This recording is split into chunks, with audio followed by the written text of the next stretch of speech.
The misconception between SEO versus ads. There's a big misconception between SEO, ads, or you can say PPC, and that's a big deal. So these are the times that we need to know what the differences are, why they're distinctly different, and how they all play a difference in how they also play into your conversions and into your content online. So welcome. As you are joining, please feel free to share the room out with your friends on Clubhouse and let them know we're here. Let's have a conversation. Let's talk about this today. What are your experiences? What do you see when you look at these two? Why do people use one or the other? Or why do people think one is better than the other? Sometimes that happens, so we're going to talk about this today. What's up, Austin? Love the new profile picture. Thank you for being here, Creative Rico and Kimberly Lavon. Thank you for being here as well. And tonight, happy Saturday. We are going to be so informed with ways that we can do things better so that we can have better conversations online and have better ways to build transparent marketing. Now, when we look at SEO and we look at ads, or we look at PPC, I think I'll put PPC in the chat too as the title, because ads is also technically PPC. When we also see SEM, which is search engine marketing, it's also different from SEO, which is search engine optimization. So we have a lot of moving parts. We have a lot of moving distinctive measurements we have to look at, but also understand why they all coexist so that we can plan out our content better and also show up for the right reasons at the right time. So if we know when people are searching for content organically, it should be easy for us to also understand how people are searching for content paid-wise. So there are ways for you to look at these two and ask what are the differences between them and why do they need to coexist and why can one do without the other and how does that even play into your marketing as a whole. So if you have any questions, feel free to put the link at the top, click it, and we'll have a call, have a conversation, talk about your business, talk about how we can help you with your marketing or visibility, both traditionally and also with AI too. Now, when we look at SEO, when we look at PPC, advertising, these are two areas that have to work together, especially PPC. Because some people say SEO is better, PPC is better, but I always just run it down and say if you're looking for short-term, let me say it this way, if you're looking for short-term gain, then, or if you want a short-term win, then go to Google Ads, do PPC, do YouTube ads, just run ads in general if you want to have short-term wins. But that short-term is not short. So I'll explain this. So when you have an ad and you run an ad, sometimes, I would say more often than not, depending on the platform that you use, it takes between 7 to 14 days for your, let's even round it up to 28 days at least, for your ads to mature or to come out of the learning phase or to have any type of maturity based on the type of audience that is going to be looking for. So if you plan to launch in June and we're in April, then you should be running ads between now and April/May so that by the middle of May, you have at least 4 weeks or 3-4 weeks to understand your audience. And that way you can use May to June to maximize on your SEO.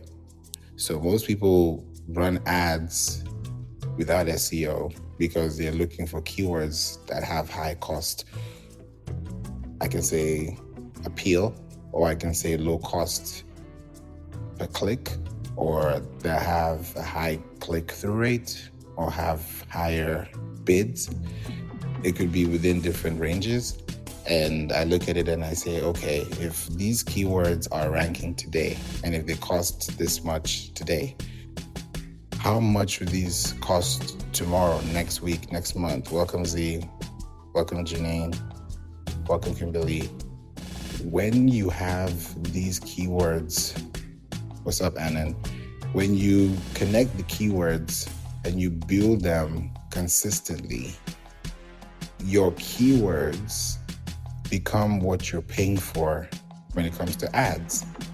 The reason why you're calling them ads or advertising is because what you're paying for based on the clicks is what you're targeting based on the keywords. So imagine if those same keywords you were paying for were in the form of a link. So let's say, for instance, you do real estate planning. This is a random example, so you can put any example too. And you want to rank for that keyword on Google search. When people are checking for you on Google, welcome Dr. Fashion. So when they're searching for you on Google and they're looking for real estate planning, they're not looking for you. They're looking for real estate planning. So if you have a website and you're paying for ads and you're paying for the keyword real estate planning, but you don't have real estate planning in form of a URL, so that's like domain.com/real-estate-planning.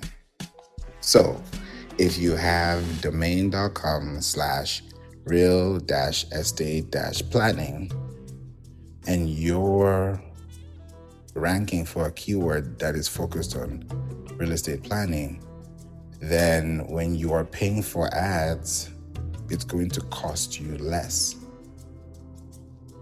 That's where most people don't see, because SEO is important before you run ads. If you're running ads, it's like a referral. If you're running ads to refer people to a site. And ads is a catalyst. So you're going to run ads and people are going to see your ads faster than they'll see organic, right? So if they see your ads first before they see organic, then you've achieved the brand awareness campaign, quote unquote. Because now somebody that had no idea of who you are finds you and the title is appealing, it's actually matching their need, and it's something that they're actually looking for. So they click on the ad, they see your real estate planning checklist, download PDF guide, something like that.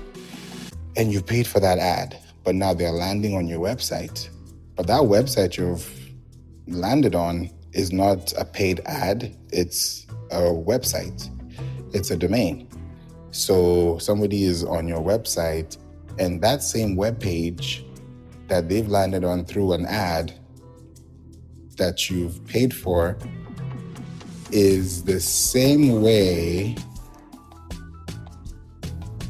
you can have 2 counts on a listing within Google when you have both organic and paid on Google listings. So if somebody is landing on that page and you're sending them to that page because you have a checklist or you have a discovery call or you have something that's going to help them take the next step for real estate planning, then that's because you have a link that's accessible for that purpose. So when you start noticing that these keywords start to build momentum and you know how much these keywords cost, you know how much they cost by this time 24 months ago, you know when they're also going to be, I can say, forecasted at a high level, at a high capacity, at a high bid. And you can see that, okay, if I know that I write an article or I have a post or I create a page on my website focusing on this. And then I know that by the time people are looking for information in July, I'm in April, we're in April, then I know that's 4 plus 3, that's 7. So you know that by July, you have your page ranking for people who are searching for that specific keyword. So now you want to run ads, great. Now that you want to run ads, you're running ads to a page that has been conditioned, that has been, I can say, curated for that aesthetic. It's been made for that experience. So if you're going to fill in the blank and do the same thing for your website, then when you have ads that you're running, those ads are being run to destination links. And 9 times out of 10, if not 10 out of 10, those links are going directly to your website or to a page on your website. So if you want to have the page on your website on Google Search Console, which is already on google.com now, and the same link you're now going to take for Google Ads, if you're going to run Google Ads, if you even want to go to Pinterest ads, that's a great place too, because Google Images also has a lot of Pinterest connected. So because you have your Pinterest connected to your website and you've claimed your Pinterest account on your website, then anything that you run on Pinterest is also going to run as a search engine visually to your brand.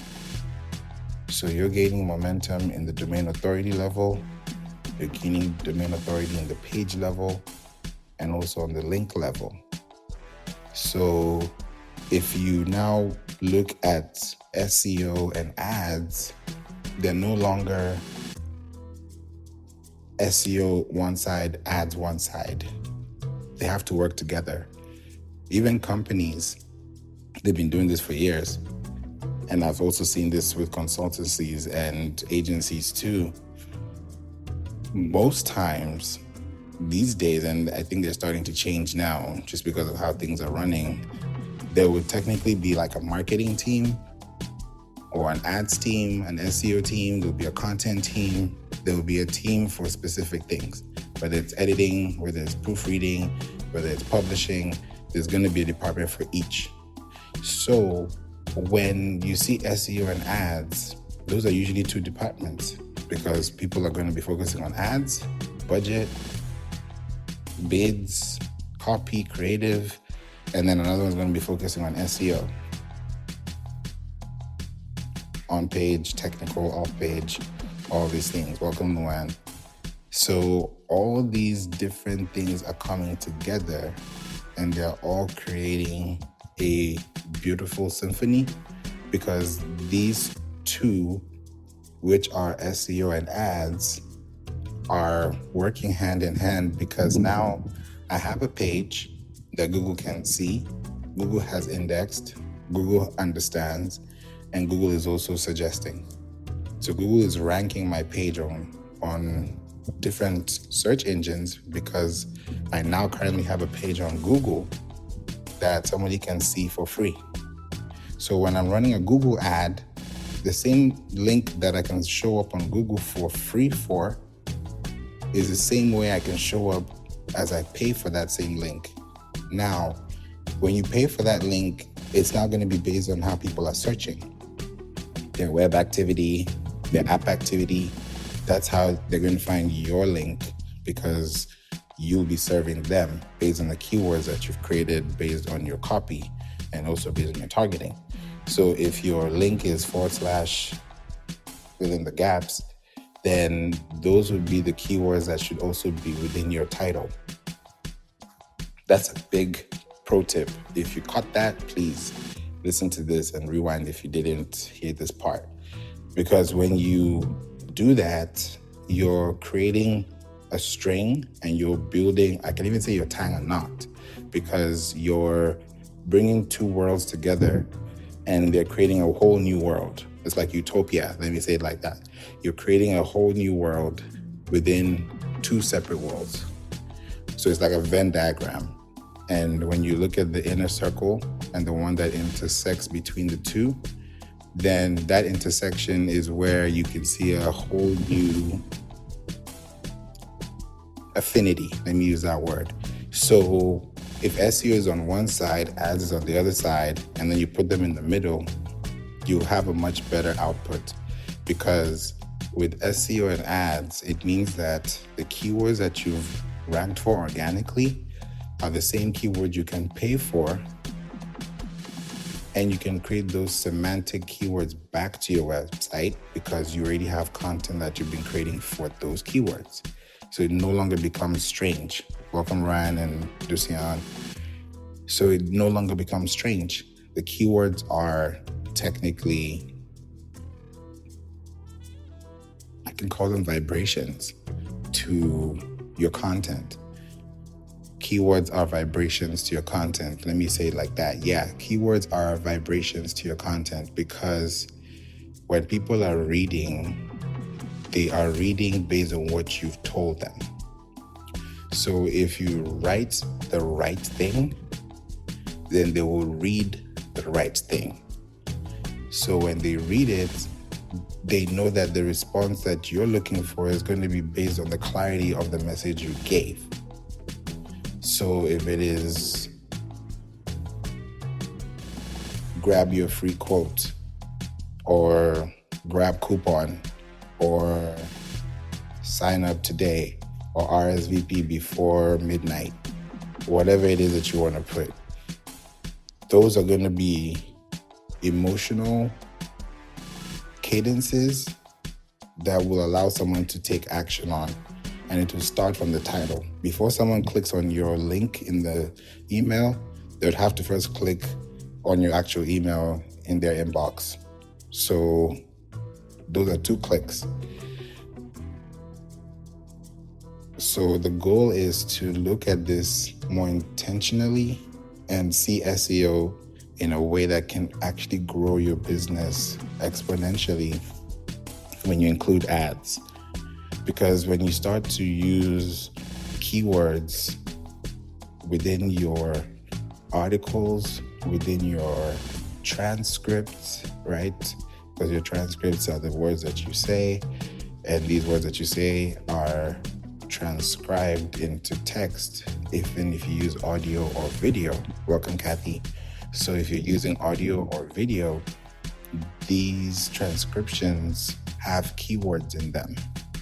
So if you think about the words that you're saying on the videos that you're recording, on the podcast you're recording, on the articles you're publishing, on the podcast you're publishing, then you now have more consistent nuances and semantics that actually still bring you back to you as the anchor, because you always talk about different things and subtopics that focus on the main topic. Because we have primary keywords, which would be your top 3 keywords. What are the top 3 words that people would know you for? And it's just one word. So when you have those 3 one-word quotes or words, then you now look at your secondary, right? Your secondary could be 10 words or 5 to 10 words. You don't have to use them all, but your goal is to identify what do people know me for and how do people identify my business.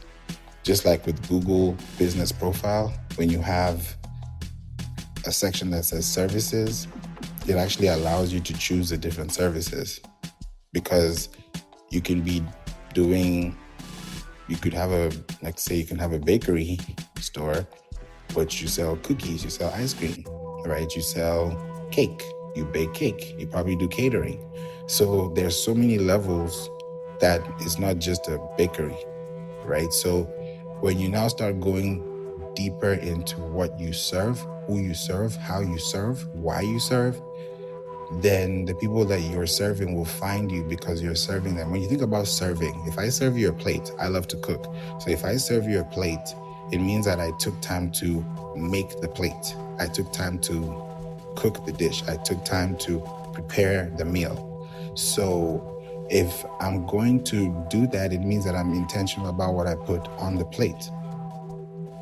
If I know you don't like salt, if you don't like spices, there's going to be something. If you're allergic to something, it's going to be very specific. because you want to have a good experience. You don't want to choke.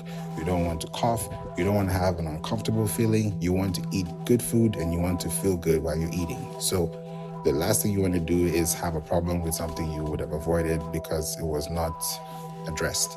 So if you're looking at it from the concept of creating that same type of serving to people that you are giving your content to online, how they're receiving your content is based on how you structure it.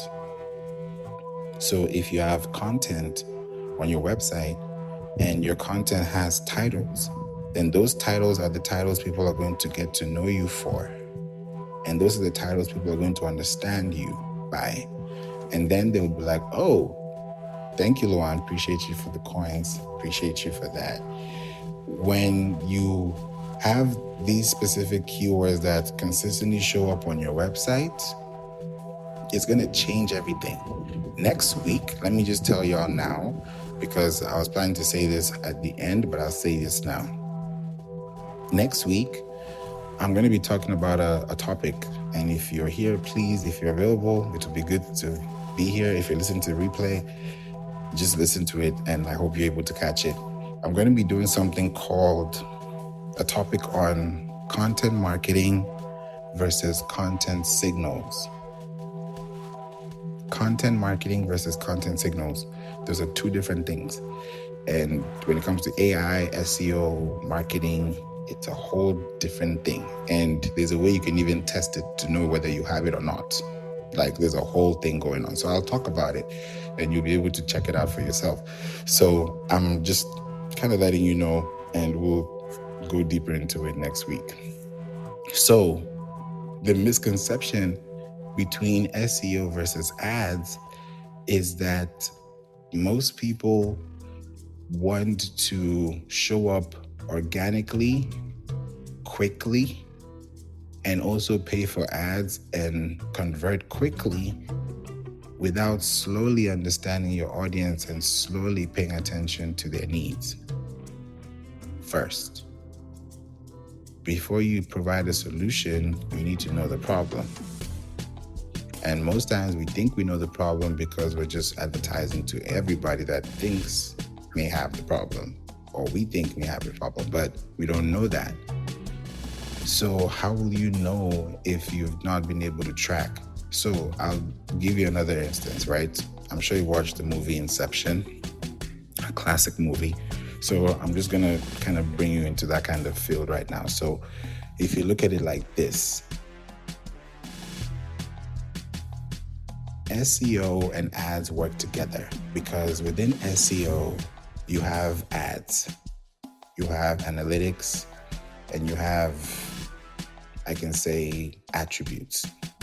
Now, when we look at the analytics, anytime you want to run ads, you're going to run ads to a specific target. So if you want to run ads to a specific target market, then it means that the specific target market has to be positioned by knowledge, by application, and by implementation. So if you're going to spend $5 a day, $50 a day, $100 a day, $1,000 a day, however much you're going to spend a day on the ads that you're spending on, then that amount you're spending is going to a specific audience. I was talking with Pinterest last week, actually this week, today's Saturday, this week. And we were talking about zip codes because I brought it up and I was mentioning that, a lot of businesses don't really use zip codes to market their businesses, yet that's exactly where they need to start advertising, because for you to advertise within your zip code means that people within your zip code, even if you're a local business, even if you don't have a brick and mortar and you're working locally, at least you want to even work nationally from a local standpoint, you already have traffic coming in and you can use that as a benchmark to know exactly who your target audience could be when you think about the relative audiences that you can base on affinity. So it goes deeper and deeper and deeper and deeper. So if you have your SEO done right, that means you're tracking analytics correctly.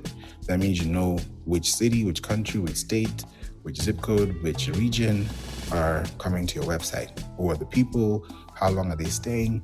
What is the average bounce rate? What is the average click rate? What is also the average time spent on your website? If somebody's spending 2 minutes on your website, that means you should run an ad less than 2 minutes long. Those are your key, I can say your KPIs, your key performance indicators. Because key performance means that here is where we peaked, here's where we had a dip, here's where we had a trough, here's where we had a spike. So all those pointers matter because you're able to see and know, okay, this drops off 20% here, so why not do it at this percentage so we can have 75% of the fold? Because you're talking about CRO, which is conversion rate optimization. Luan says in the chat, we're coming over for sure. Definitely feel free. I can cook. We could make some good meals and everything. So yeah, feel free. I'm planning to do some in-person events very soon, God willing, because Clubhouse, being here for 6 years, I think it's time to maybe create an event. And of course, not just me, but I'll do it in a way that I've been planning this for a while. So now that I'm mentioning it now, I'm like, okay, we'll see. We'll see how this goes. So thank you for mentioning that, Luan.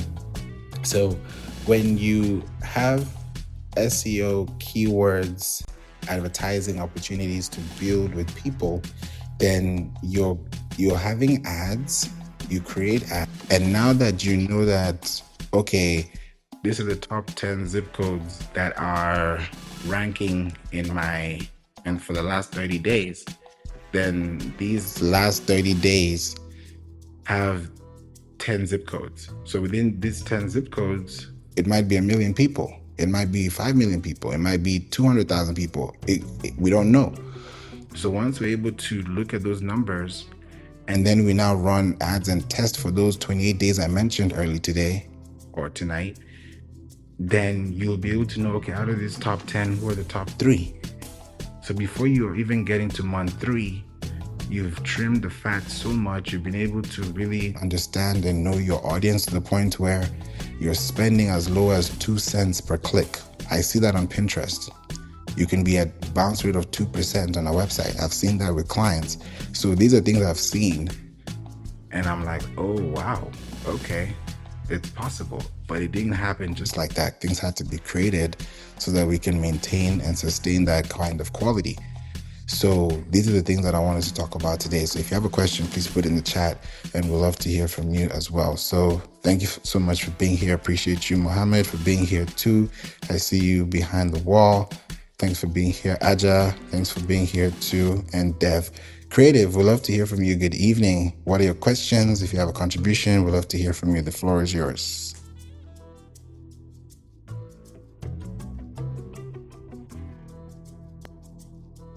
Hello, how are you? Okay, hi.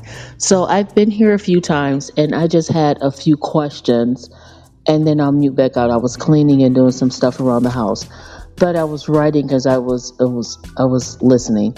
Okay, so it's just a couple of things that I wrote down. Make sure to run ads to refer people to my business. So I got that. I run a nonprofit. Keywords are great. Study how long someone has spent on my website and make sure my reels and ads align with that amount of time. Check zip codes using SEO. I know you mentioned something about Pinterest, and then I had a question. Should we check SEO on every site? So I know you made sure, I created my own website and I had another person come in on this particular round to help me out. So I understand that checking SEOs, you're saying, on the websites is imperative. But I was wondering, then should we also be checking the SEO on any site that we are attached to, that we are running our business on, in order to understand some things as well? So I know that was a broad range of questions, but those were some that came to my mind when I was listening to you speak. Thank you, Creative. Great questions. Yes, there's a way you can actually track that in a really good way. And yes, Austin also gives you the thumbs up too. There's a way you can check this. And it's a way that is so easy because you're operating from a domain authority base. That's why websites have domain authority, because the whole essence of domain authority is to have presence online and to have credibility across the web. So your website is going to have a domain authority. Everybody has a score ranging from 1, or I can say 0 through 100. So if you have a score, that score is based on what you've put into your website over time. And every year you have your website active, that is an added amount of or domain authority that you can get. So most times you can have a website and you've been running your website for years, for decades, and you don't have analytics to look back or track or look through and understand what changed, what happened, because sometimes things change. You may switch websites, you may switch platforms, your domain might expire, you might go out of business, a lot of things happen, life be lifing. So you just don't know what's going on in the background, but you're just moving like, okay, let's keep going.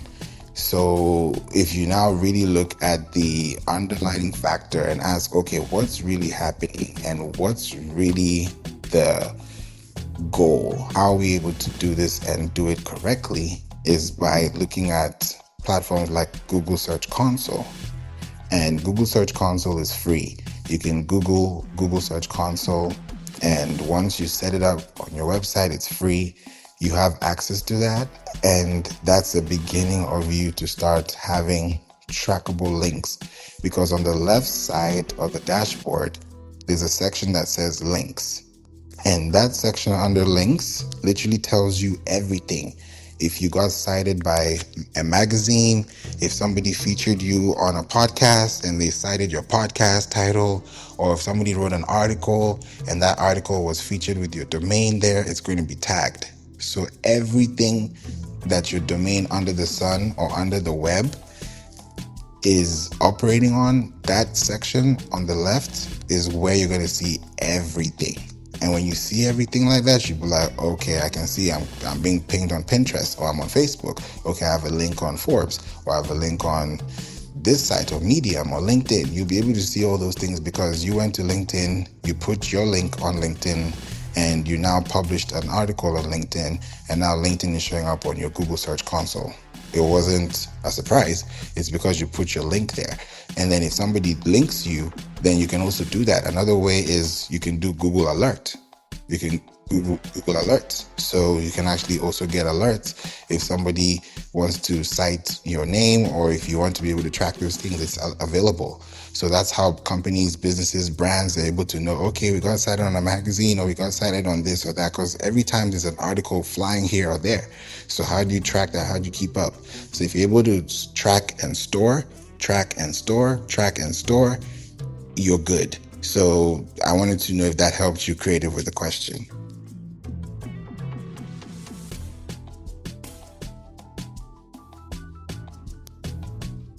Yes, I'm sorry. I'm sitting here writing. So I got the Google Search Console. I didn't want to interrupt when you were asking, so I didn't. I noticed it's not in the chat.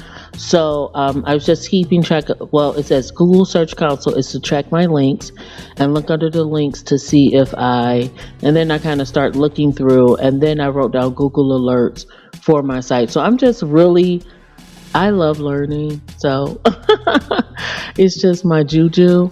So I'm just listening, learning, and absorbing everything that you're saying, and really wanting to now take it to my assistants to put some of this, of what I've learned, to the task of seeing how well it works, how much it's working.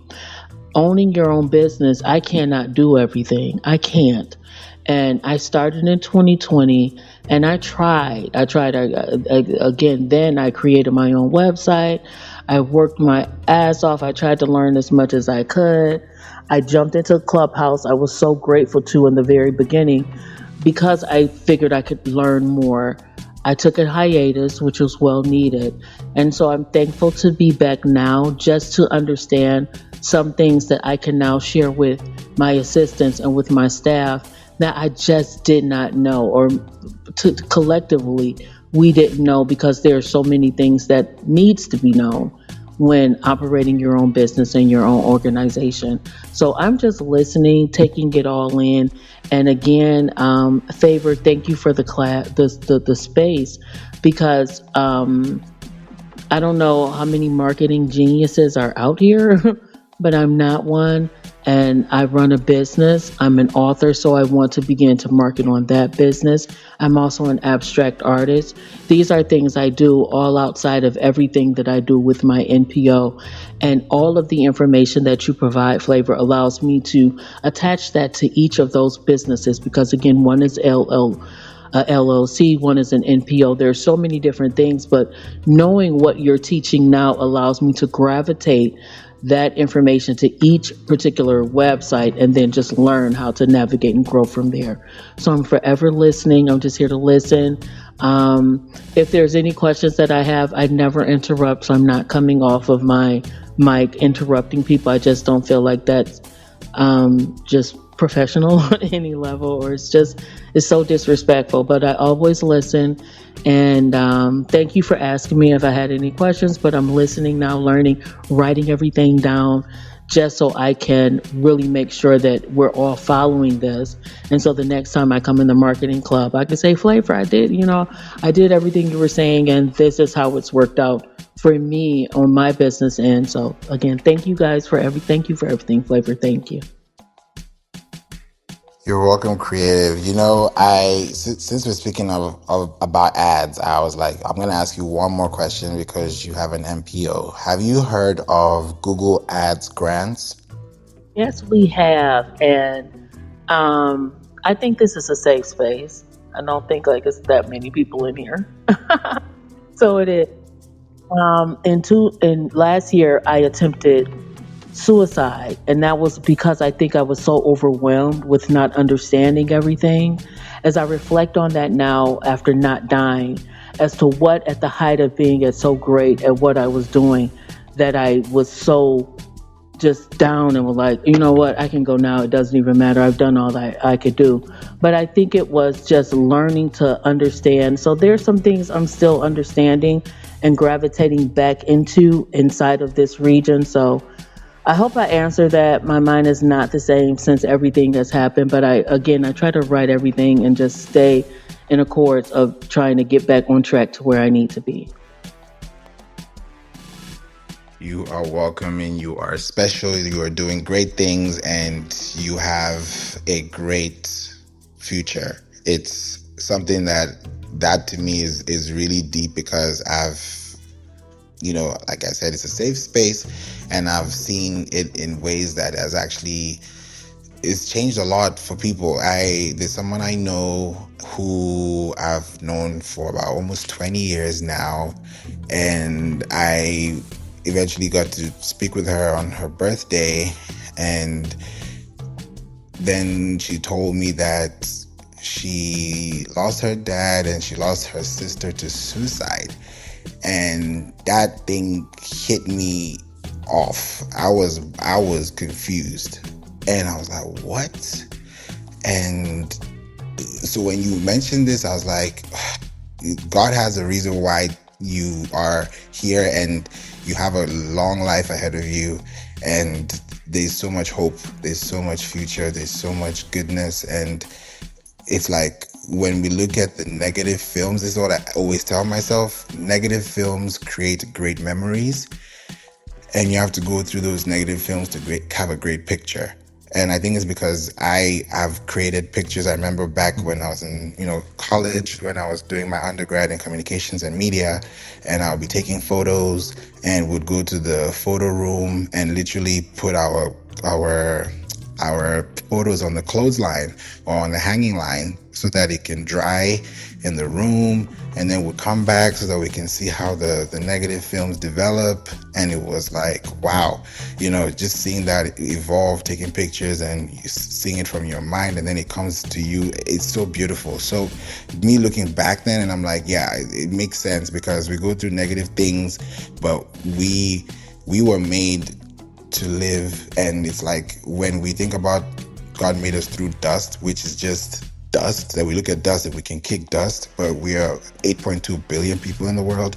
It says a lot beyond what we can imagine. So I'm just pouring life back into you, Creative, and thank you for sharing. And I hope this is helping and giving you insight, foresight, hindsight, so that you can do more for your community and, do greater things, because I can't do it by myself. Like, we all need each other out here. So it's not a lonely island. So I'm glad that you're here with us today. So thank you for sharing and being here with us, Creative. Appreciate you. Minister Rob wanted to say hello. Good evening. Thank you for joining. We'd love to hear what you have to say. If you have a question, contribution, the floor is yours, and I'll come to you, Celeste. How you doing, sir? I'm just coming. I just want to tell Creative that you shall live and not die and declare the works of the Lord. I didn't want to come in and start getting preachy, but that was heavy on my spirit. Thank God for your testimony. Because half the battle is admittance, and that puts you in line for healing.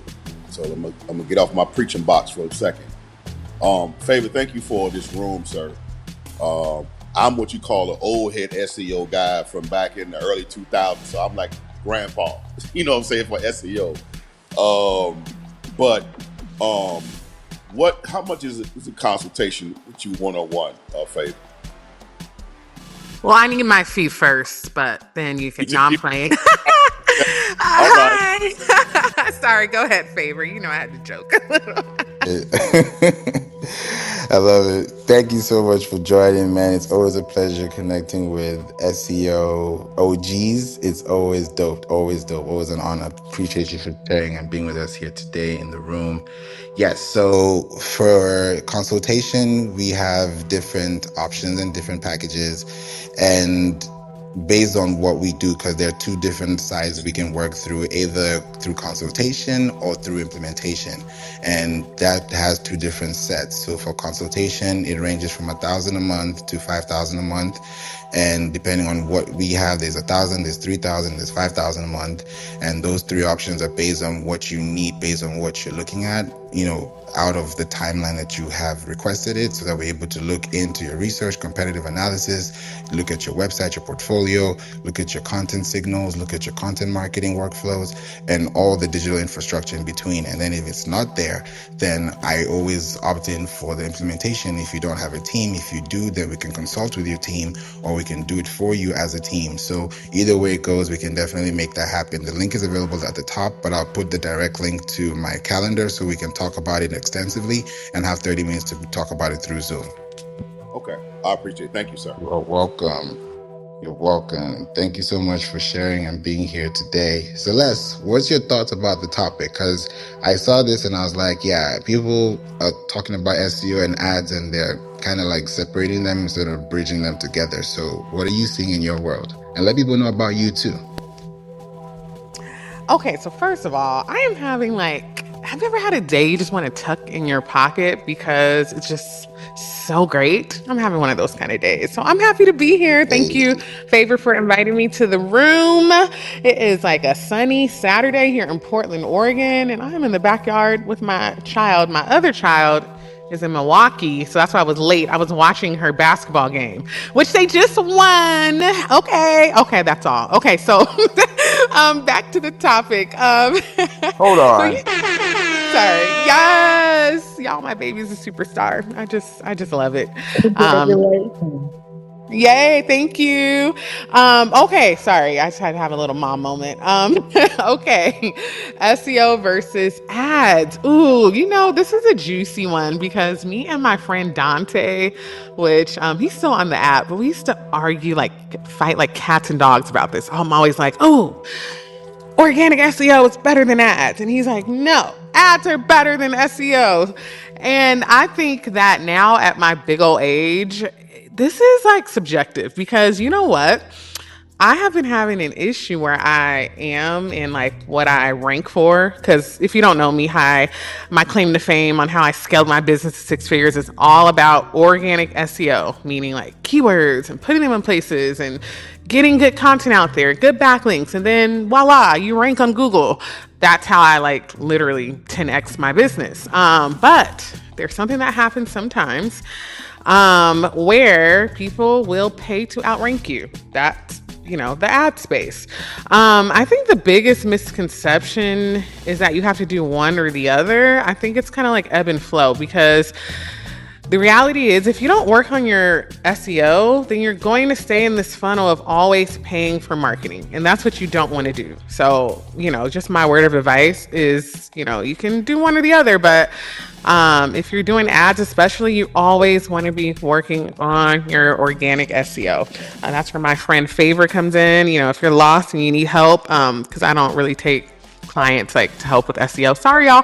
But he does, and he is a wealth of knowledge. That's where you book a call with him, because I don't want y'all to be out here just paying and paying and paying for tons of ads, and you never get out of that rat race. So please, please, please lean into organic SEO. I still think SEO wins, but whatever. Okay, hopefully that answers your question. Thanks for inviting me up. Appreciate you.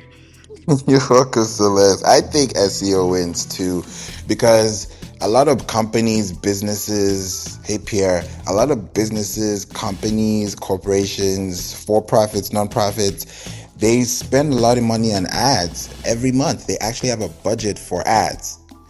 They have a budget for ads, and that budget has to be spent on ads for a reason, whether it's brand awareness, consideration campaigns, conversions, catalogs, leads, surveys, anything. It's going to be there. So just looking at where we are now and how we're able to bridge those two, the biggest misconception, I think, for where we are in 2026 is that you don't need SEO, because we have AI and we can run ads that people can find us on ChatGPT. No pun intended, Celeste. So it's crazy how you think about all these different avenues and you're like, okay, how are you as a business owner going to surpass all these different things? You know what's even important right now? Just to give you guys some insights too, because we're doing this for clients and they're not noticing these things. That's why I'm talking about content signals, and I'll bring them to you next week. I'm just giving y'all a little scoop so you can hear what's going to be happening. Just a little trailer for next week. Right now, with content, especially when you're running ads, if your website is training the ads, let me say it even better.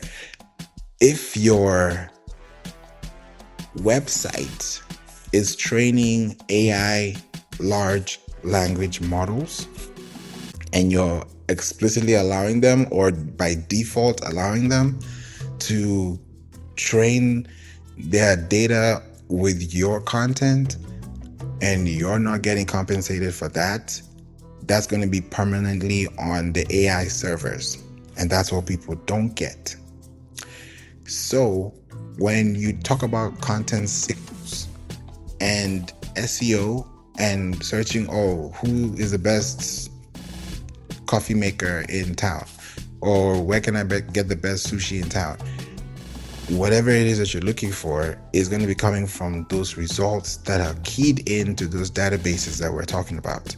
So if all these crawlers, these bots are looking for the answers to the questions and your answer is there, then you also have to let the bots know that you have content that they can search through. Most times we just have, click here. Because when you have information that bots can come in and actually click through, then you'll be so surprised to see that your website is part of something that is adding more value, so that when you are running ads and at the same time you're showing up organically, then the day you stop running ads, your business doesn't stop either. Running ads should not change your business. It should just enhance or emphasize or customize or do something that's going to help make a difference from what is already happening, but it shouldn't be as significant to the point where if you don't run ads, your business is not in business.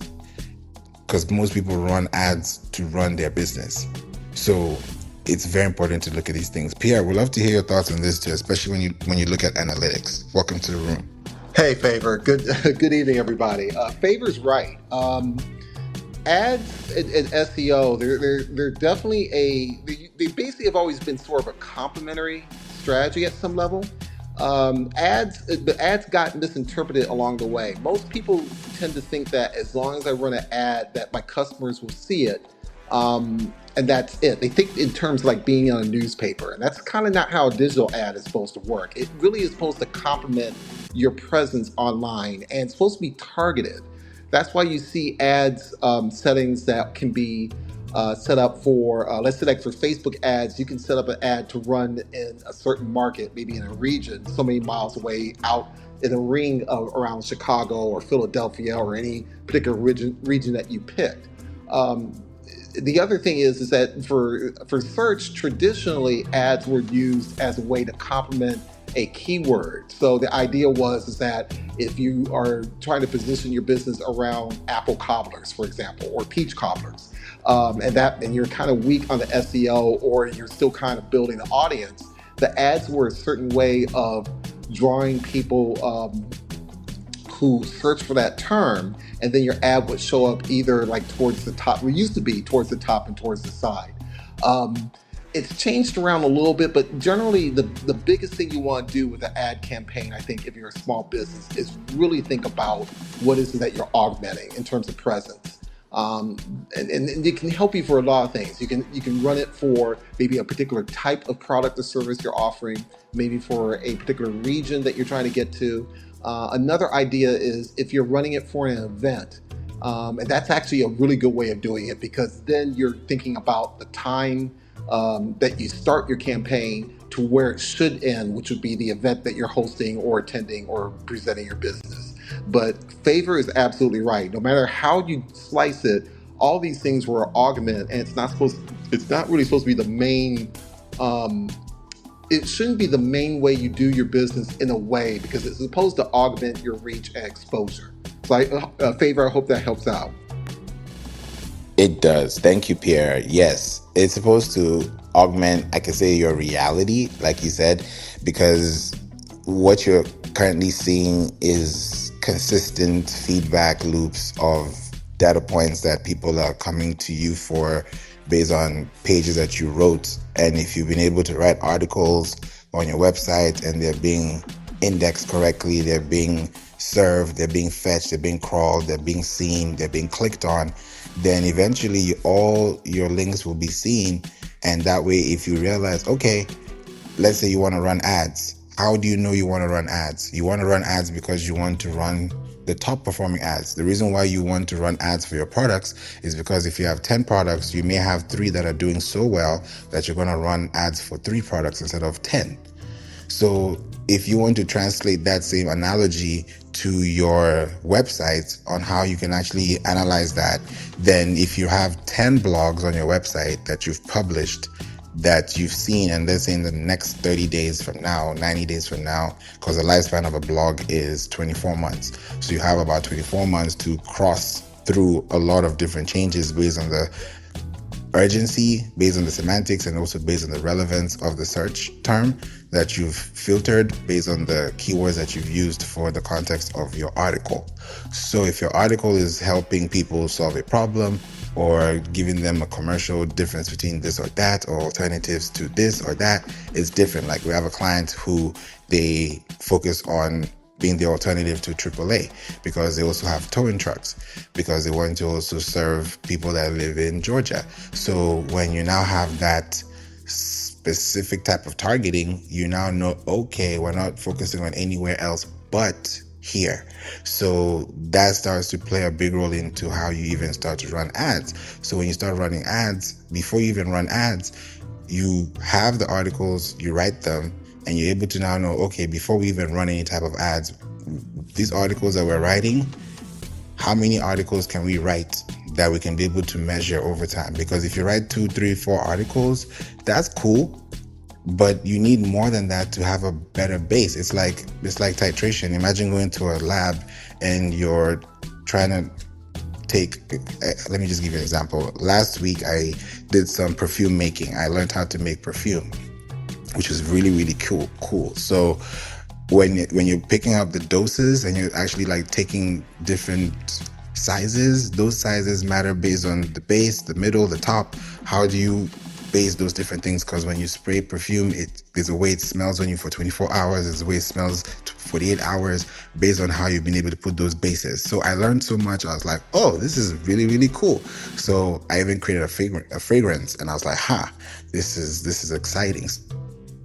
Later that I thought about it, I was like, this would be cool. So just giving you this example is saying, okay, now I'm able to use this information and say, okay, can I tell more people about how perfumes are made, right? So if I now take a little drop, and that sample, if I put it on let's say on a litmus paper, or if I put it on just a cardboard paper, if I just put it on my wrist, then it's a little drop, right? Now, if you increase those doses, it's going to increase in size. So just imagine if you have 2 articles. 2 articles is like having a little drop that you put on your wrist, compared to 10 articles that you have a whole syringe of fluid that you can be able to put out, because now you have this liquid that is able to have a good scent, and you can actually drip it based on the size or based on the measurement that you've created. So you have more data because you're using the same sample. When they say sample data, it's based on how much you have within the sample. So why am I giving this example? Because if you use the same analogy and you have an article, and this article has 10, you have 10 articles, and now out of these 10 articles, you have 2 or 3 that are doing well, then you're going to take those 2 or 3 articles and run ads on them. Now, your question is, how much am I going to run on each? That's another question. So those are things that we tackle and we're able to understand based on the mathematics of how people are connecting. What's the percentage split? How much are you supposed to put here? How much are you supposed to put there? How long is it supposed to stay? What are the numbers? There's so many moving parts. But these are the things that you should know after you know your audience, because now you're able to serve them. You're able to understand and connect with them better. Like for me, my audience, this is something you can try for yourself too. It worked for me and it's working. I tried it on LinkedIn, and I'm going to try it in the email because it's very exciting to see, especially when it comes to SEO and ads. Because if you're thinking about SEO and ads, the common denominator between these two is time. SEO is time. If somebody is searching for content in real time, they want to see your content show up on Google or show up on ChatGPT or Perplexity, because it's in real time that they're searching for this keyword or this search phrase or this question. So SEO is based on time. Ads is also based on time. If you're running an ad and it's a product, it's a limited offer, or if it's something that you're running for the spring or you're running it for the summer, you're going to run it based on the time. Right? So time is going to be the common denominator between these two. Now, if you take that even more deeper, you now ask yourself, how am I going to use my time to share content with people so that I'm able to know what time do they spend time with me? I said this is like Inception, the movie. So if you really go deeper and deeper and deeper into these layers, you'll be able to see it. Now, I did a poll. I made a poll, and yeah, there's 64 votes. Okay, perfect. I'm going to put the link in the chat so you guys can see this. So I put a poll on LinkedIn 5 days ago, and my question was very simple, super simple. It had nothing to do with SEO, and it had everything to do with the person, you. And after this, I'll come to you, Creative, because I'd love to know the question you'd like me to explain on what I said earlier so that I can, explain it for you too. When you click on this link in the chat, it's going to be my LinkedIn post that you're going to see, and it's going to take you to the poll. And this is the poll that I asked people on LinkedIn. I said, poll, what best fits your wake up, sleep schedule? And there were 4 options. Do you wake up early, sleep late? Do you wake up early, sleep early? Do you wake up late, sleep late? Or do you wake up late, sleep early? And I got an amazing result. 30% wake up early, sleep late. 48% wake up early, sleep early. 17% wake up late, sleep late. And 5% wake up late, sleep early. What does that tell me? It tells me that now I know when to schedule my emails. Now I know when to schedule my posts. Now I know when to schedule my ads. Now I know how to schedule my branding. And this takes time. This is organic. I didn't pay for these votes. This is people organically finding my content on LinkedIn and resonating with the question and putting it in. I'm going to do this again on my email to see. If you click the link above and you join the newsletter, you'll also get the email too. I reach out to 10,000 contacts. So if you look at this large scale thing we're talking about today and ask yourself, is there really a misconception between SEO and ads? Yes. Should there be? No. Why? Because SEO and ads are the same thing. It's just that ads is SEO with paid media applied. Simple. Ads is SEO with paid media applied, because you're going to pay for media. You're going to pay for an ad. You're going to run a carousel ad. You're going to run a video ad. You're going to run an audio ad. You're going to run an image ad. You're going to run some type of ad. It's a billboard ad. You're spending money and time on a platform that's going to be consistent in time and reach and frequency. So when you look at it long term and you're thinking about where you want to spend your time, then it's important to look at it over time. So try this out for yourself and see if it works, but you're able to know exactly how you can connect with people. So when you actually run ads and you post content and you know when people are showing up online, then you're able to serve them more, because 52 weeks in a year, if you keep repeating the same thing over and over again, it becomes something that people get to see. Remember when you used to watch your favorite show on Thursday at 6 p.m. because you knew when that show was going to start because of the time and consistency it took to consistently show up for you. So think about it that way online, and it will get easier, because that way people can find you, and that's how your tribe actually finds themselves on the line with you, because you're creating connections with them from different endpoints as a business. So Creative, I'll pass it to you, because I'd love to hear your question and clarification so I can explain it to you.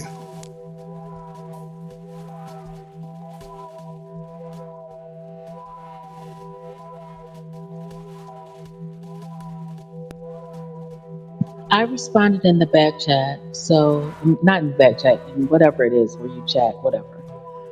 No, I'm listening. So I'm just listening and learning, and kind of taking in everything that you're saying, and also trying to keep it all documented down. So I cannot recall that exact question, Favour. I'm sorry, my apologies. The next time it comes up, I'll just hurry up and shoot a question in the chat so that I can recall it. But no, overall, I'm just listening, because you're saying some things that I know I've heard in the 6 years that I've been operating, but no one ever really just broke that down for me. So I'm just taking the time now to thank Yahweh first and foremost, to have this chance to just listen and learn. And that's really what I think I need to do. But when I have a question, I did put in the chat that I'll just say like, hey, Favour, can I ask something really quick? And then that's okay. So you don't feel like, I'm just overstepping my boundaries, but I really just want to listen and learn. Thank you. Yeah, anytime, please feel free to jump in and let me know, or on mic, and I'll be able to know, okay, you want to say something. So yeah, please feel free. Definitely, the whole world of SEO can be daunting, it can be stressful, it can be complicated, but it doesn't have to be, because I treat SEO so simply that I hope people understand it, so it doesn't sound like it's jargon and it sounds like it's Greek, or it sounds like it's something they can't understand. It's like it's algebra. They can't Rubik's cube it, if I can say it like that. So it's something that can work. I actually asked DeepSeek, and this is one of the AI tools or AI platforms that you can use for search. Welcome, Ifeanyi. I asked DeepSeek earlier today, and I was like, hey, tell me about the top 5 podcasts, I would say podcasts in general for Pinterest SEO. And I saw my podcast as one of them. And then I asked, could you break it down and categorize based on why you chose these 5? I wanted to challenge the challenge. So I was like, okay, let's see what's going to happen. And I was surprised. that there's one thing that stood out the most that DeepSeek caught that I did not even expect it to catch. What it did is it pulled episode titles from each of our shows, and then based on what we talked about that we said, we're talking about keywords, right? We said those words on our shows at different times. And time is the common denominator, right? So we said whatever we said about Pinterest whenever we did, at those times we recorded and published those episodes. And the one that they tagged me, I think that was probably last year's episode or 2 years episode. I can't even remember. It was a while back. And that was the episode that DeepSeek was tagging. And what even caught my attention the more was that it said that Favour focuses on ABC methods of analyzing concepts regarding Pinterest. I was like, what? Okay. That is a full, I can say, summary or synthetic, I can say, notation of what, or annotation really, of what was said within that episode. So when I saw that, I was like, wow, this is interesting, because I was the only one out of all of them that had something to do with ABC. So that also tells me that, okay, I'm simplifying it for people. I know it sounds complex, and the fact that also AI is also noticing that I'm simplifying information for people in an ABC method says a lot about what I've been saying over and over again, and I don't sound like a broken record. So it's really exciting to see these things, and it also makes me know that yes, it's making sense, and it's understandable. It's very understandable. Thank you, Creative. I see that in the chat too. And you're taking your time with no interruptions. Amazing information. Thank you. Appreciate you for that. So it's very important to look at SEO and ads together so that you can do it for yourself in a longer way, in a longer, better span. Now, I'll say this with Google ads or with even Meta ads or any type of ads, TikTok ads. If you ever run ads on a website or to a website, and I'd love to hear thoughts on this too, Pierre.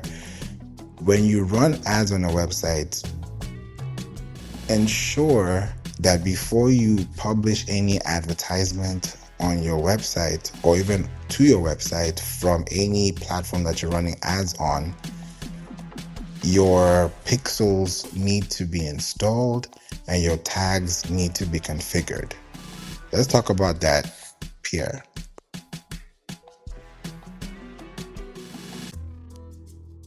Sorry, I was trying to send a celebration before speaking on that.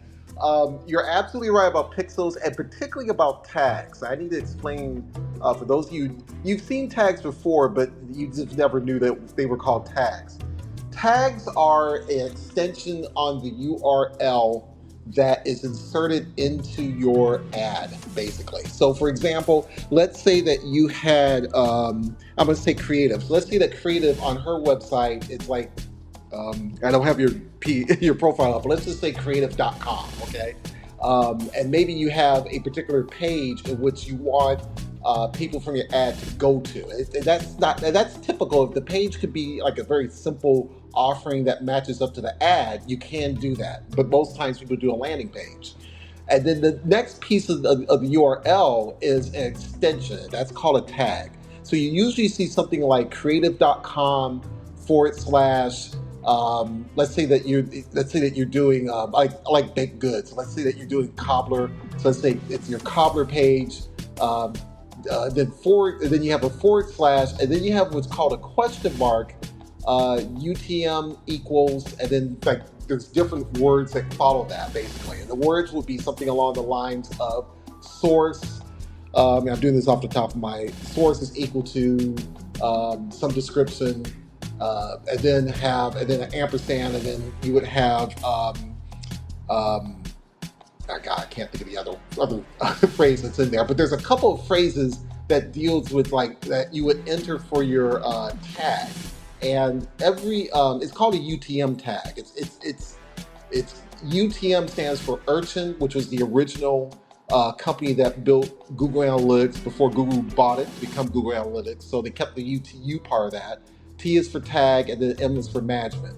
And then you would look up what's called a UTM or some sort of tag creator, and then you have slots for source, for these are descriptions that are added into the tag. And what they ultimately do is that they tell Google Analytics that there's traffic that's associated with a particular ad. So it's a way to measure how many clicks that you're getting on an ad, and kind of track it back to a landing page or to a dedicated page if you're doing something for if your advertising is for a particular product or service or offering.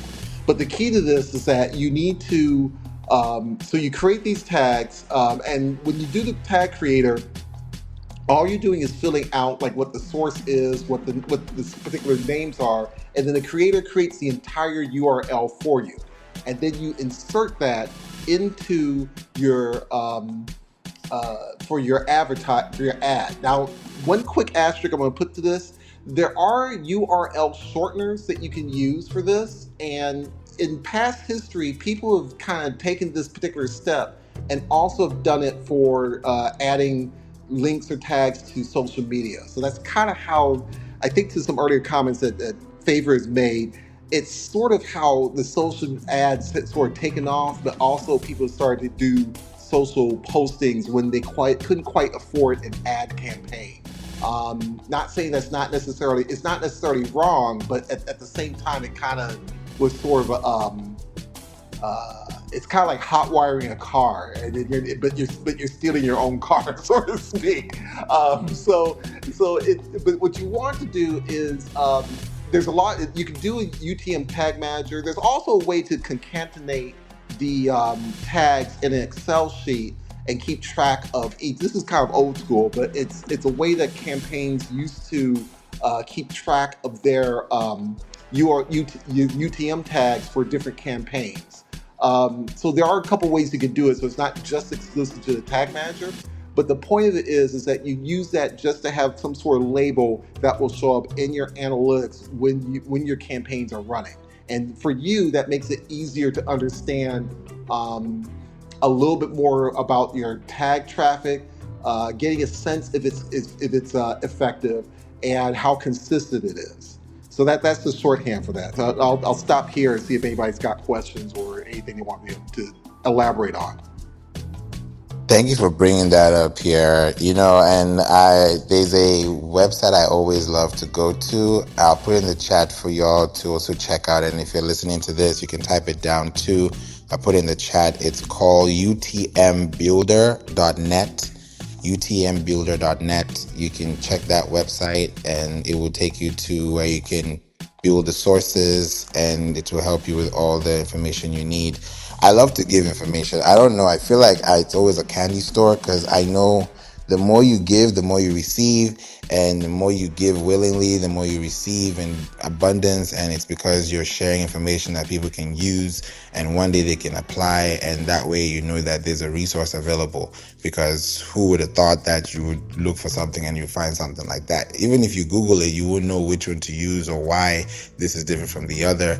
But when you're giving a recommendation, it saves you 3 seconds from doing something else, because you're now doing something else with the time that you have available. So yes, thank you, Jasmine, for the applause. Appreciate you. So yes, you can definitely check it out and try it out for yourself, see and connect. And I also love Pinterest too, because Pinterest allows you to actually even create parameters within the ad sets, within the ad groups. And it's beautiful when you use Pinterest too, when you're running ads. Of course, you can do that with Google, and you're using these things to become very specific. Even when you run ads on Facebook, Meta, whenever you click on those ads, let me just tell you this. I don't think you ever tried this, but try it out and you'll be surprised. I think it's because I'm techie in these things, so I get to see them just because I do them too, because that's how it's done in the industry. But check this out if you've ever wanted to know how this looks. So let's say you like an ad that you see on Instagram, and you click on the link or you swipe up and you see the ad, and then on the top right or bottom right, I don't know where it is nowadays, it should be the top right, you see the ellipses, the 3 dots, and you click on it, it would now take you to where it says open in browser. So when you open in browser window, click on the URL, where you type in the website name, look at the URL and look at how it extends all the way till the end. You're going to see like a very long string of words. It's going to be telling you this equals that plus this, or to say ampersand that, or to say equals, is because those are protocols. And in this link in utmbuilder.net, there's a section on this website that tells you exactly in color code what those terms mean. So you can really read them to understand them. So when you're doing them, you're not just pasting anything, but you're doing it with precision and you're doing it meticulously to get results. Because the last thing you want to do is get skewed data because you have advanced tools. So create it in a way and know exactly what you're using your tools for so that you're able to use them in a way that actually rewards you rather than actually giving you more stress. So it's important to balance those two out. So thank you so much for sharing that as well, Pierre. As well, tonight on SEO and ads, the misconception has been revealed. We shouldn't have any misconceptions. There shouldn't be anything that should take us away from where we are thinking about SEO and what that looks like. But here are some things that we need to think about. If we want to look at content, we want to see where these things are going. And I always talk about things and I back it up with data. I always back this up with data because I do research and I want you to do your research too. In 2026, WordStream did a study. They said that the average Google cost per click has increased for 87% of industries compared to 2025. What does that mean? So it means that businesses that used to spend X amount last year are going to be spending more this year for the same cost per click that they spent for last year. So if you're going to be spending more money to reach the same amount of people or to drive the same amount of attention or to increase the attention or improve the retention without including SEO, it's going to be fast. Before you know it, it's just going to run dry because you're spending money on ads, and you don't even know what you're tracking. You don't know what's going on. Yeah, you're popping. Yeah, you can see yourself on ads. Somebody can say, hey, I saw your ad yesterday, or I saw your ad this morning.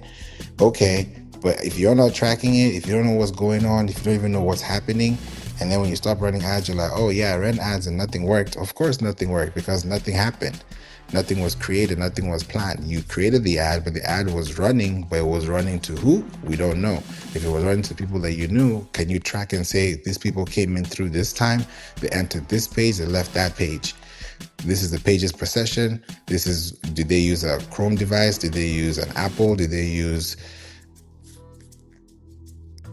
Safari? What did they use? Did they use an iOS? Did they use an Android? How do you know these things? These are very specific things that once you're able to know, Pinterest tells you these things, your website tells you these things, Google tells you these things, and it's easier for you to now create more over time. SEO, for you to get results, for you to see the first results, usually takes at least 3 to 6 months. It can take a shorter time depending on your industry, but to see incremental results that have been applied consistently, 3 to 6 months is a good start. And then if you want to run ads, it's going to take hours to days. So if you think about that over time, you're thinking about this trust signal. Now, the benefit with SEO is that the trust signal increases and it gets stronger over time, while with ads, it gets weaker because there's something called ad fatigue. Right? I don't know if you've heard about that before, ad fatigue. And when you start having ad fatigue, and they also call it ad blind audiences, then you'll be spending the same money on audiences that have seen you to the point where they are blind, to the point where they don't want to see the ads that you've been running for the last 6 months and you've never changed them once. So it's that specific. So it's crazy. Pierre, let's talk about that. Yeah, I want to add to that too because it is something that does happen. For smaller businesses, I think the quick remedy is really having a sense of when you're running the ad. To be quite honest, if it's something for, let's say, a couple of weeks before your major event, let's say that you are, again, you're that apple cobbler bakery and you're well known in Gary, Indiana, Hammond. Yes, I'm going to talk about my home area. But you are getting ready to do your festival out in Schaumburg, all the way across the Chicago, out into the suburbs. Running an ad for 2 weeks in that area is not really a bad thing. I wouldn't worry about the fatigue at that point. I think where you really get into it is when you are running an ad for something that you advertise throughout the year and you really don't change it at all. And that can be, those are times where probably towards the end of a year, you may need to make changes for a number of reasons. It could be your landing page might have to detail different information about the type of apples that are available for your apple cobbler. Or you may have a different size apple cobbler that you also want to have on the landing page. So something that says, hey, we have a large, extra large, and now a small take home.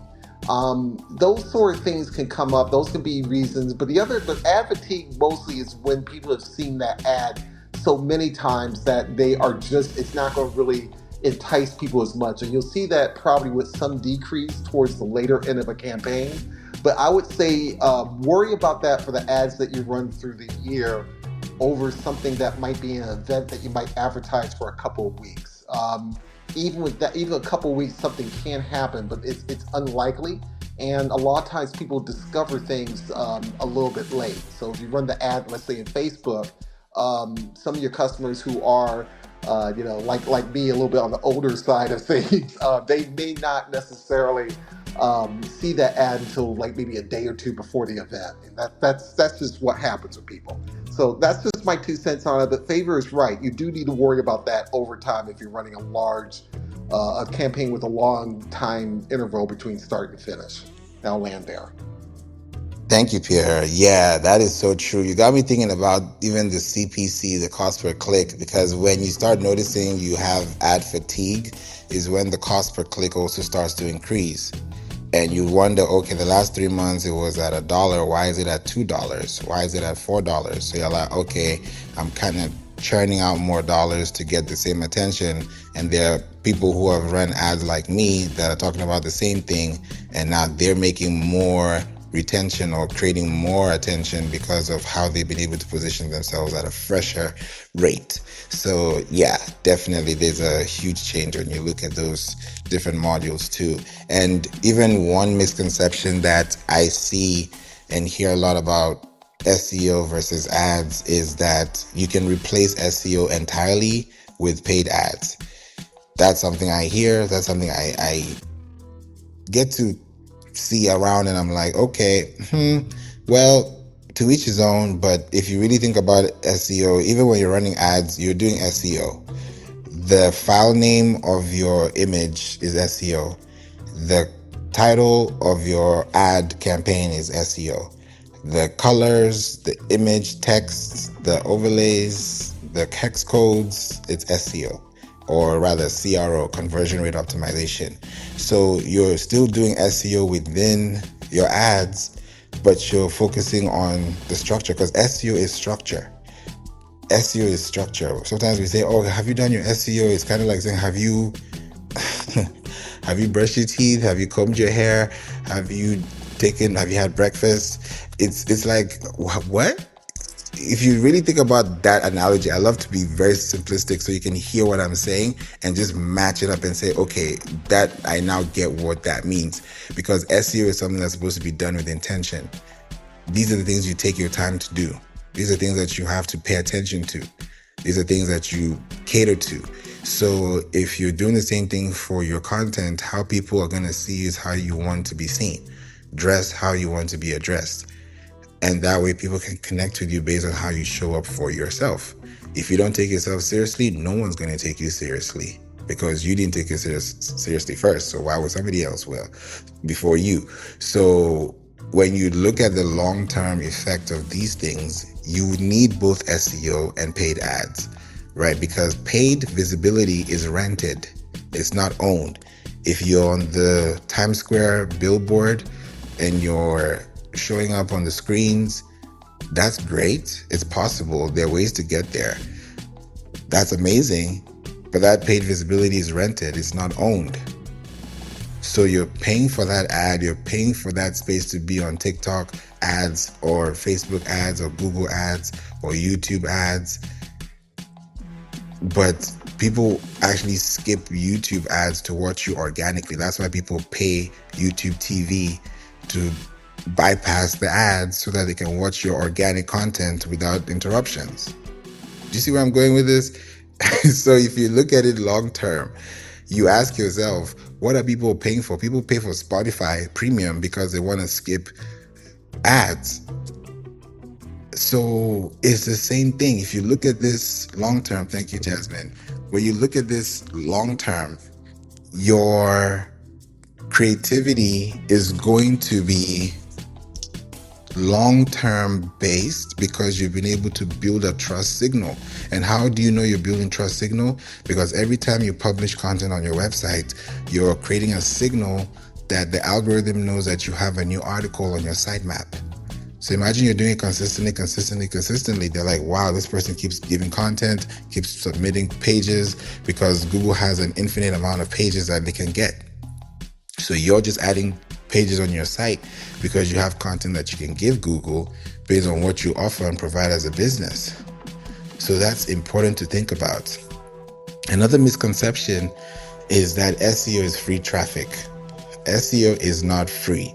SEO is prepaid through time, expertise, and content investment, strategy investment, technical investment. So SEO is not free. You're either going to learn it on your own for however long you will, or you have an expert help you understand it better, faster, with more technical setups that are bootstrapped to actually customize your fit so that you can operate at a high capacity within your capacity for your connections and within your connections too. So doing that consistently on your website for your brand is super important. So SEO is not free because there are people who are doing competitive technical audits, they're doing high quality content, and they're also creating ads for this kind of content that is being front loaded. But imagine if you're creating content and the person you're creating content for is going to see your ads or see your content consistently without you having to pay for it. You wonder, wow, somebody reaches and says, oh, how did you find us? Oh, we found you on Google. Oh, how did you find us? Oh, we searched on Google for this and we saw that. Okay, because now you are on a calendar, it's because you're able to connect to that person based on the trust you're able to build from the conversation you started when they searched on the search box or when they asked Siri a question. So your goal is to help more people become more interactive. Yes, CRO. CRO is conversion rate optimization. It's just another way of saying, how do you use SEO to calculate how much conversions happen? So how much people scroll on your website? Do people click? Do they stay? If they go, how long do they come? What is the bounce rate looking like? Where are they coming from? Where are they going to? What are they coming for? So it's all those things that are working in together. So great question on that part too. So it's important to look at these things and ask yourself, where are we going in 2026? How are we using SEO and ads to elevate and enhance our brands? And also, how do we use it to actually create more powerful things that we can do with our businesses long term? So don't just think about Google, just think about this in a long-term way. I talked about this yesterday, and I said this and I'll say it again today because we're talking about ads. Google removed 8.3 billion ads using AI to detect 99% before running.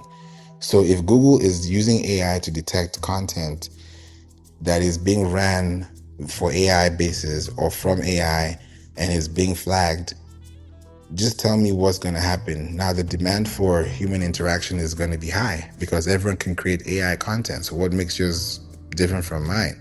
So using that is going to be a big way of actually creating connections between the two. But if you're able to use SEO and ads together, whether you're going to use your website and a social media platform, or your website and a search engine platform, or your website and a community platform, and your website and an email platform, because your website is always going to be included in the equation, That way, anytime you show up, you give someone your business card, you show up on social media, your website is that backbone, because you know that anytime you post content from your website and you go to Google, it's kind of like doing that 80-20% rule. If I have 80% of my content and my content is 80% on my website, then I can take 20% of my content out of 100% and put that post. Let's say I have a 1,000 word article on my website and I take 100 words from the page. I take a page off the book and I copy that context and I paste it, let's say on Facebook or LinkedIn, and then I link people back to the website. What I've just done is I've allowed someone to read what I have as an excerpt for them to actually be interested to click through to my website. And that way you're able to get more people connected back. So if you do the same thing with ads and you say, here's before and after, then people want to read how that happened and now they want to have it for themselves. So now emotionally, you've increased the chances, you've increased the awareness, and you've also increased the demand. Because ads is where demand is, because you want people to sign up, you want people to do things, take action right now. But that right now has to be taken after they've understood why now. So it's very important to think about this too. Jasmine has a question. Do you have an episode about blog writing best practices? That's a very good question. And Creative says, I love learning and I'm so thankful for this. I appreciate you for being here too. And I'll answer that too also after you do. Favor, I may have a couple of tips that will help for that too. Okay. This is a good one. I'm definitely going to have an episode on this. I'll talk about this blog writing best practices, and this will help. Yes, I'll definitely do. That will be next week for sure. So that's the second episode I have for you next week. So that makes it 2. So we'll make that happen. Pierre, please go ahead. I'll share a couple of quick ones. In Favor, if you want me to come back for next episode, I'm happy to do that too. Real quick, the blog writing is probably the most critical. At the same time, I'm going to say, I don't want to say difficult. It can be elaborate. I love to say elaborate because I think you have to look at things and figure out how many steps you need to take and then how to streamline it as a business owner. But I'll give you the quickest ones. The first thing to keep in mind is that from an SEO standpoint, it's really better to have maybe a blog at the website versus away, although that comes with an asterisk like everything else. The away part may be all right if it's something as big as Medium. So let me explain what I mean by that. In your URL for your website, you'll have maybe your main URL, like yourbusiness.com, and then you can have a / and then you have maybe a couple of pages dedicated to your blog. And if when you're blogging at your site, like if it's a WordPress site, those are very, very popular to use, and they've always been. What that does is that each time that you're adding a new blog, you are basically refreshing the website for the search engines, basically to know that there's new content there. So it makes it convenient for you to, when you write, and it doesn't have to be something too elaborate, but these days you do need to kind of understand where things go for tagging, and then for your writing to kind of be elaborate, long enough so that way it's interesting and gives value. And that could be anywhere from, just spitballing it, from 900 words, it could be 700 words. I think anything more than 1,200 is a lot. For articles, that's my bogey. But doing that allows you to not only put your expertise online, but it gives the search engines a little bit, it sees your website as being kind of an authority. So going back to my apple cobbler example, if you're talking about Granny Smith, how to cut the apples, what type of butter should be in your crust, how do you bake, what sort of ovens are great for baking. That could be appealing if you're a bakery and you're trying to give out little tips such that customers will come to you for the ingredients. If you're a restaurant serving apple cobbler, you may talk about, what types of things go with apple cobbler, ice cream, that type of stuff. Again, those topics will, in your blog, will set your company up as the expert on not just, serving your customers apple cobbler, but, what goes into the experience and what makes makes it worth their time to spend their dollar with you. So that's a great way. That's really one of the biggest things you can do for SEO. And then you can kind of make adjustments on the type of content you're using. And again, favorites tips will come into play for that. Now, I want to address the asterisk for a second. What some people tend to do, and I'm going to raise my hand and say I'm kind of one of these people right now because I'm redesigning my site. But I also write for other platforms, and you can do that. And it's not that SEO won't work for it, it's just that you're now putting the attribution someplace else away from your site. And that can be a negative if it's a platform that doesn't really do a lot of good SEO. If it's something that does SEO, like Medium is really good for this, for example. Medium is a site where I tend to write on R programming, a lot of technical things on data analysis, and I have an audience that's there. And that has helped my SEO around maybe my name, but not so much around, and it may be somewhat around my business, but not as much, basically. But I think it's better to have a blog at your website because then it's a little bit more direct.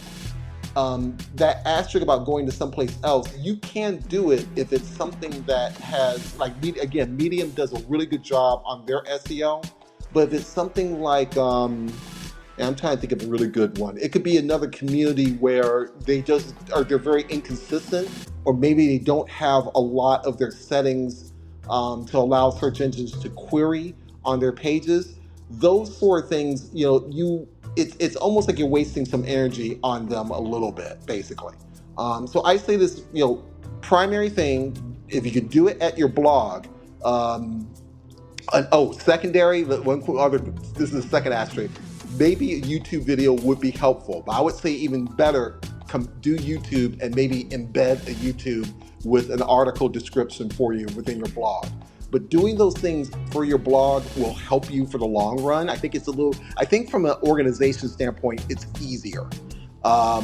You can do it for other platforms, but writing for other platforms and that type of thing. But again, select very, very well. I stumbled onto Medium years ago and just kind of snowballed, but not everyone does that. So you have to kind of be a little careful. Medium might be good. LinkedIn may have some results for you, but again, I think if you're trying to SEO around a product or service, doing it at your blog may be better. So I'll leave that there.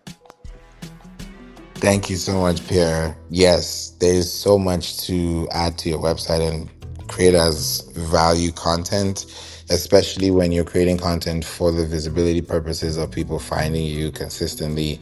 And even Jasmine said in the chat, so I don't have to write 3,000 word blogs. Yay. It's true. You don't have to. Let me say it this way. The 3,000 word articles or the 2,500 word articles, Creative is laughing too. Those articles would be, and I would consider those type of articles as pillar articles, because you have content pillars and you have content clusters.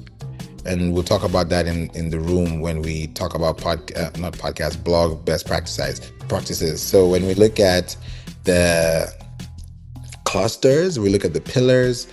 Pillars is based on how long it is. Like if you know it's a pillar, if you look at a pillar, this pillar is 10 feet tall or 10 feet high, then you know, okay, this is a 10-foot pillar.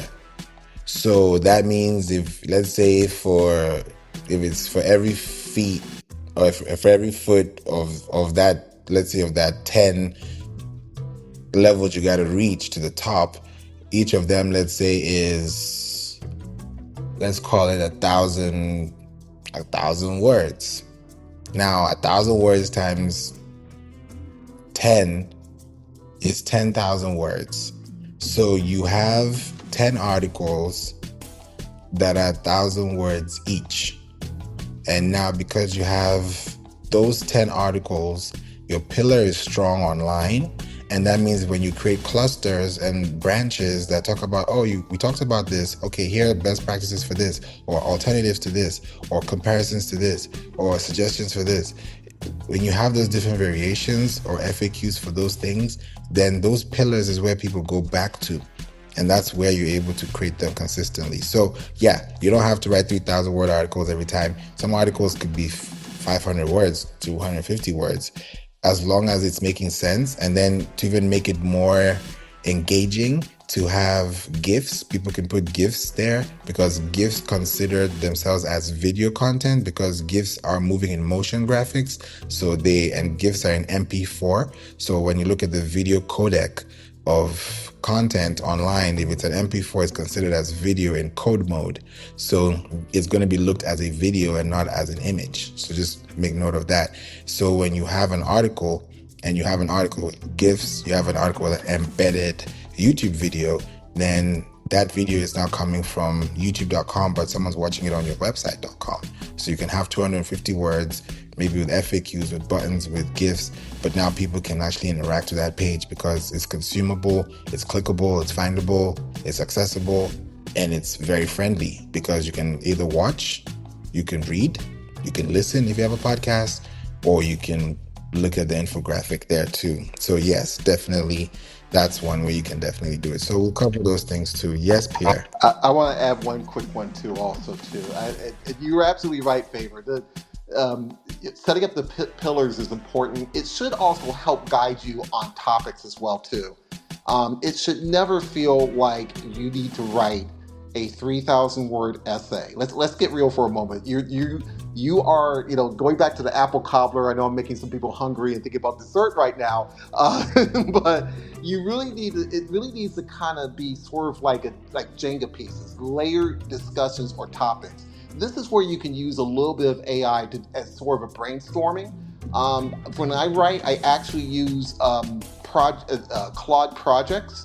There may be some people who can get things easier with Claude co-work, but using some sort of AI with a project folder of sorts can help you kind of narrow it down a little bit quickly. So that way you can have a quick and ready list of things to talk about. It should feel like a mixture of your expertise and then maybe your awareness on the industry that you're in, because sometimes news is breaking, your customers are also paying attention. And don't get me wrong, apple cobbler made in 1938 is going to be the same as what it's going to be made in 2026. But there may be in 2026, there may be different ways of having apple cobbler made, or different ways of serving it. And as a business owner, you need to kind of be, let your customers know that you're in the mix. So having something with a little bit of AI as a brainstormer to help cut a little bit of the brainstorming behind it should be helpful to you. But the pillar should at least be if you have a good pillar, it should be a good foundation for your idea, such that you should be able to pop out a good 900 to 1,200 word blog post. That could be plenty for a lot of ideas, basically, for you. So just keep that in mind. You want to be able to balance the idea creation with something that you can put together and manage over time. 100%. Thank you so much, Pierre. I feel like we have definitely completed this room exercise. This has been a good topic. I've learned so much from y'all, just listening in the questions, the contributions. It's so amazing to listen to this, and I love that we're able to share and spend time together here on Clubhouse in the Marketing Club, and also extensively on the We Don't Play podcast show. Thank you for being here, and also being a part of this extension, being part of this great space where we listen, we live, we learn, and we earn. That's what I usually say, and that's usually what you should also come out of, or come out with, after listening to this, because with this information, I believe you can definitely take action on your own, and you can do it for yourself, or we can do it with you and we can make it work. By the end of the day, it's going to be a win-win situation for both of us, and also for the third party, who's going to be an extension of what we do, because we're doing it for the people and not just for ourselves. So with that said, does anyone have any question in the chat, on stage? Let me know. If you don't, I would say, what would be your biggest takeaway? We can say creative, what would be your biggest takeaway? And what will be your next step? And then we'll come to you, Pierre. So mine was actually, and I'm jumping back into the chat, it was the content pillars and content clusters. So I'm really excited. I was kind of sunburned when you decided to stop the class, but I looked at the time. I'm in Michigan, and I was like, "Oh, it's 11:04, so that makes sense, you know." And I haven't really paid attention to the approximate time you've been on, but you've been on for some time. So I'm excited for that next one when you air and explain that. I learned so much tonight. And I'm so thankful to Yahweh, first of all, and thankful to you guys, Pierre, as well, for just being honest. And really, a lot of it I knew, but sometimes people don't break it down for you that way. When you are a creative and you have a dream and a vision, they expect a lot of it for you to know. And so, being in this space, it's like, okay, I don't know everything, even though I'm super creative and I love to create, it's what I do.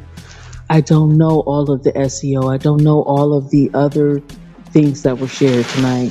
So I'm thankful to be here. I had to look up and it said replays on, and I said to Yahweh, I said, thank Yahweh, because I'm going to go back and listen to this again. It was just an enormous amount of information that was beautiful. Thank you guys so much. Thank you for all that you do. Excited to see you the next time you come around, and you guys have a great day. Thank you, Creative.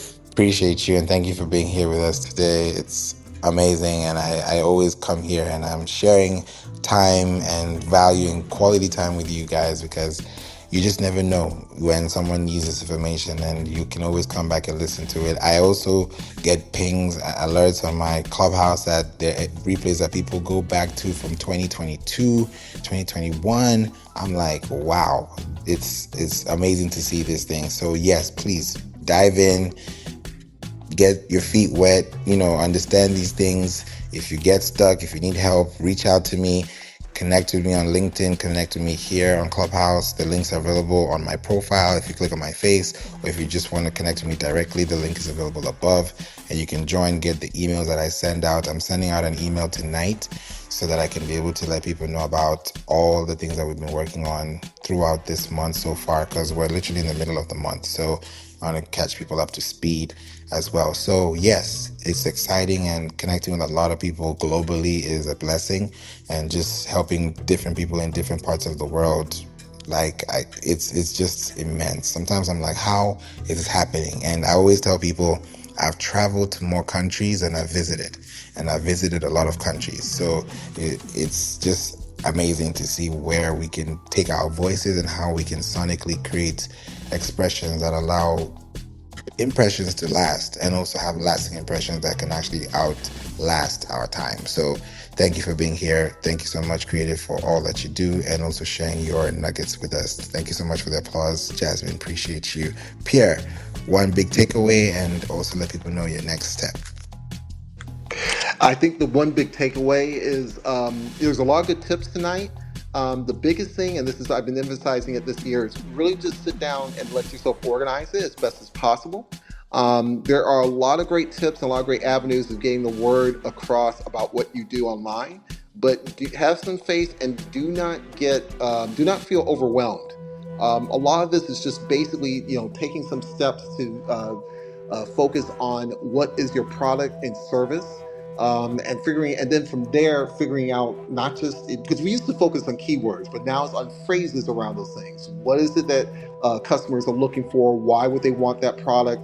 And what can you describe that will help answer some questions for your customers, so that way when they are ready to purchase, they come to you because they see you as not only a wonderful person, but also as an expert in the product or service, and they're ready to do business with you. So definitely don't feel overwhelmed. Organize as best as you can. There's a lot we put when Favour mentioned about pillars. That's a great organizing foundation to start to build from, to plan your SEO, your digital ads, and however you plan your message online.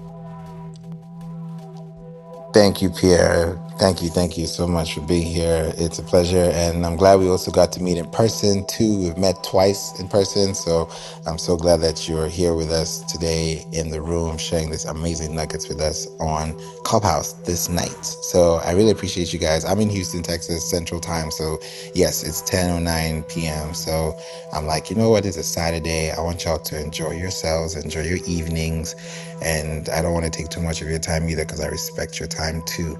So I said, I'll just jump in here, see what's going down, and see what we can do. But definitely, we can be here again on Monday. I'll definitely be here to share amazing content with you. And I already have 2 episodes that are already in the pipeline. So we're going to make that happen for sure, for sure, for sure. And Jasmine says in the chat, my takeaway SEO is a lot higher favor. Stay in my genius zone. Yes, if you want to get connected and if you want us to work together and make this a reality, make this an actual thing, either through consultancy, through implementation, through us doing it for you or doing it yourself by showing you what to do on your own, then yes, click the link above, connect with me, send me an email. My email is info@playinc.online, info@playinc.online. If you want to reach me directly, you can also reach me at Favour at the same domain at playinc.online. And that way you can be able to connect to me. And also Coach Z says, I second that. Hashtag hire Favour. Thank you. Thank you so much. Yes, please feel free. Hire my SEO agency. Let us help you help your connections get stronger, get tighter, and also do it in a much, I can even say record time, so that you can actually see the different things that are happening across the board, because a lot of things are happening. I learn so many new things every day. I learned something new today that has really allowed me to now say, okay, yeah, I'm ready to do another week even in a better way, because the more I'm learning, the more I'm understanding. So the more I know, guys, the more I don't know. So I'm always learning. And the more I'm able to learn, like if you meet me now in April, and then God willing, by August, you're talking to me, the amount of knowledge I'd have acquired between those few months, it would be crazy, because I'm experiencing so many things at the same time. But it's also helping me help people understand, okay, how do we position this and how do we make it better? And you just never know. You might end up doing things and you're like, wow, I'm speaking on stages, I'm speaking in places, just because you put your name out there, because somebody found you and they were serious about their time they spent with you. So yeah, it's definitely possible. So thank you so much for being here, PR Creative. Thank you, Luan. Appreciate you, Jasmine, Coach Z. Thank you for being here, Deola, as well as Ali and Lavon. Thank you for being here. And anyone that's also listening to replay, you can also go to wedon'tplaypodcast.com and listen to all the episodes. We have over 660 episodes and counting. So there are a lot, and we connect with so many people across the world in 160 plus countries. And this is where we live. We are able to understand, and we're able to know that SEO is not hard. It's just based on how you understand it. I'll say this again. SEO is not hard. It's based on how you understand it. Simple, plain, and safe. Let me say it that way. When you play safe and you play sane, then you won't have to go insane or go crazy, because it can get messy. But if you're able to have an organized and constructive place, then everything will work in its time and in God's time, most importantly. So have a wonderful night, y'all. Enjoy your evening. Enjoy church service tomorrow. Enjoy your Sunday. Enjoy your ice cream and your barbecue and all the good stuff you're going to be eating. And enjoy time with your family and enjoy your loved ones, because we deserve each other and we need each other. So have a blessed day. Enjoy your night. Sleep tight and stay warm, stay hydrated, stay blessed. And I'll see you guys in the next room. Talk to you all later. Bye for now.